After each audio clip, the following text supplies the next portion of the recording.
Now, many people still in Afghanistan, of course, now living in limbo, uncertain of when or even if they will make it out.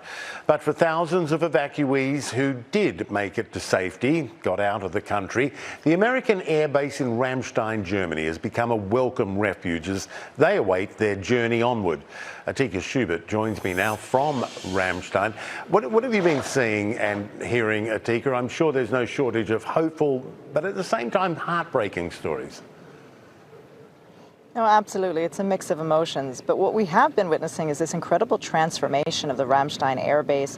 There is now a massive tent city literally on the tarmac that houses thousands of evacuees. That is their temporary home. And more are expected to come. And that's why it's so critical to get these commercial carriers flights bringing these evacuees to the United States. And we were fortunate enough to get into what they call the International Airport Terminal, which is where these evacuees finally take their flight to the United States. Take a look. Hangar 5 at Ramstein Air Base has become the gateway to a new life for thousands of Afghan evacuees.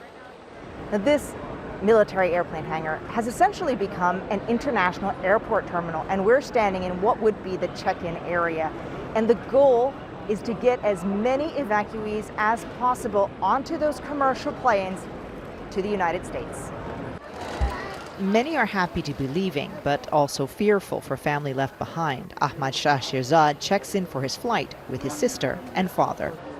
They are remain in there. I have 4 sisters and 2 brothers.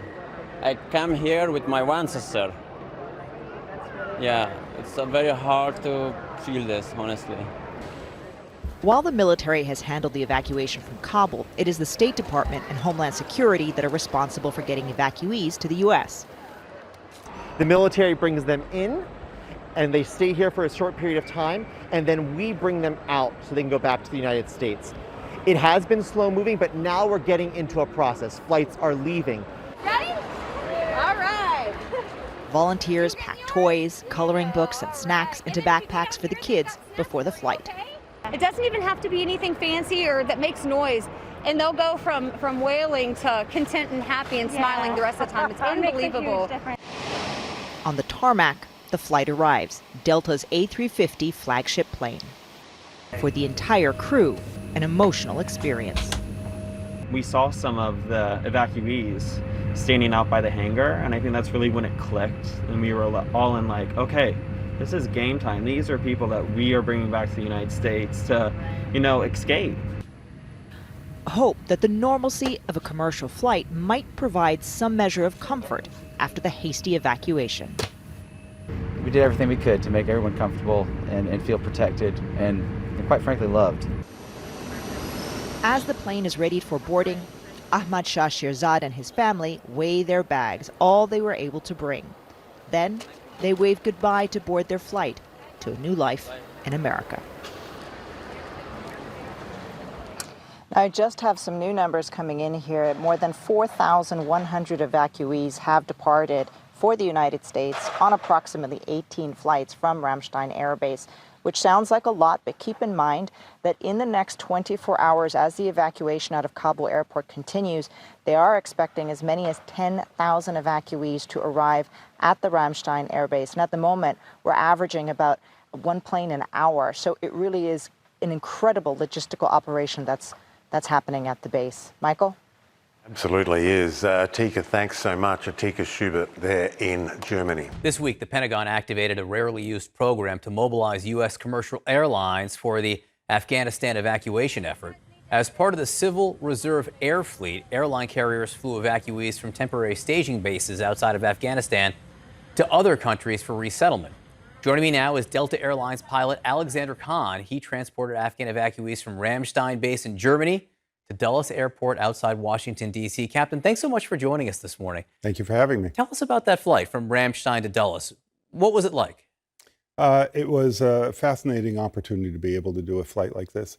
The crew had positioned ourselves into Germany before the night before the flight, and we got a chance to get to know each other as a crew, and I really saw how special this operation was going to be. Our flight attendants, on their own initiative, went out the night before and purchased a bunch of supplies for the children that we knew were going to be on these flights, because we knew these evacuees were coming with no opportunity to prepare and to take things that you and I would prepare for an international flight.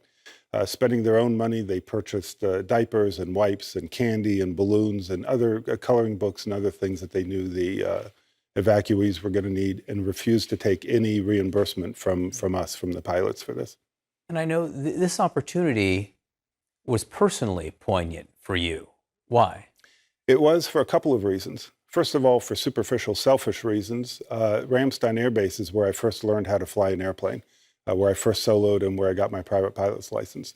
So to be able to be at the peak of my career and come back and fly out of Ramstein again was quite the thrill for me. But more importantly, I'm the son of an immigrant in the United States. My father was a Holocaust survivor. He was liberated from Buchenwald concentration camp by Patton's Third Army, and came to the United States not much different than the people that are coming to the United States now. He was coming with the clothes on his back, no family, no English skills, and had to start life over again. And luckily, he was starting life over in the land of opportunity. How did that impact you as you were sitting in the front of the plane with hundreds of refugees in the back? So I was able to put myself in their position and realize that they're starting a new life. This is going to be a frightening experience for them, but it has the potential to be an excellent experience for them.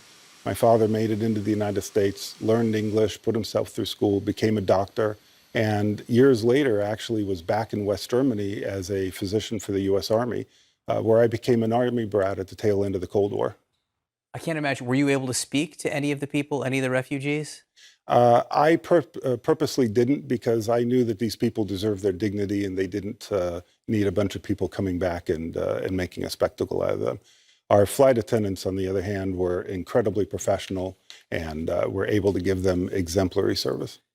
If you had a chance to meet someone who was on this plane 6 months, 6 years from now, what would you tell them?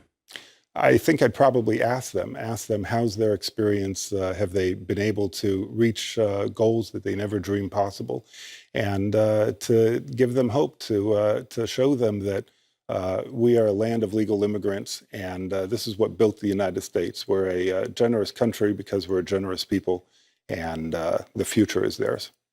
It's obviously a very tough time for a lot of people, for Afghans, for Americans watching this. I think it's important to have these moments of hope, these moments of coming together. What do you think this represents overall? How is this representative to you of the American experience? The American people have always come together and helped when it was time to help. And the military community overseas has always come together when it was time to help.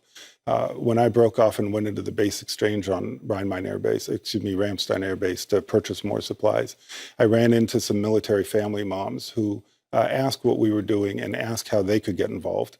And they're looking for an opportunity. They're looking for an opportunity to donate for people that they know need their help. And this is what military families have been all about. And this is what the American people are all about. This is what the American people are about. Captain Alexander Khan, asking not just how you can help, but how you can help more. Appreciate what you've done. Appreciate you being with us this morning. Thank you very much.